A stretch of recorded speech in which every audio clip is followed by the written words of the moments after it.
before we start here, what is your favorite Spider-Man actor? Tobey. Is it Tobey Maguire? Yes. See, I'm cut between Tobey and Tom Holland. They're both fantastic. The childhood part of me says Tobey Maguire. Yeah.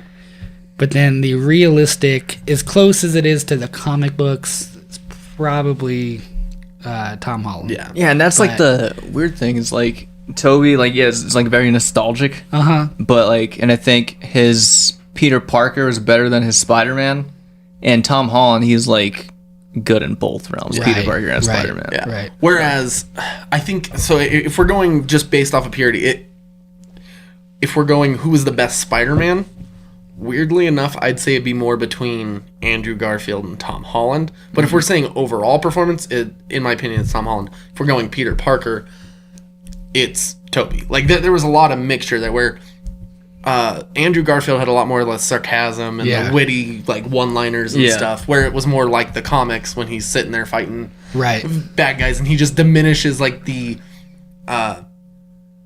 not the importance but like the threat by sitting there like the seriousness. By sitting there just throwing off quips where you're like, okay, like at least it's fun to read and fun to watch on the cartoons and stuff like that. So like that was cool.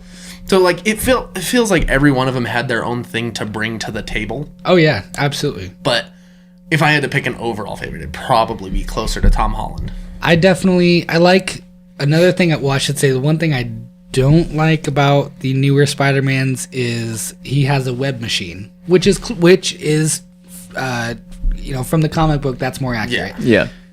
I like the idea of him getting bit by a spider and then he has superpowers. You know what I'm saying? Like, you know what's weird about that is the only reason that came about that way with the Tobey movies is because Sam Raimi wanted to like have it more of like a coming of age thing to where it's literally like puberty. It's him dealing with like a superhero puberty basically. Oh, okay, I get that. That makes more sense. Yeah, and that's the only stop the fluids coming. Yeah, it's like the only time in a Spider-Man movie too where you like see like the shit coming out of his fingers that help him like crawl on the walls.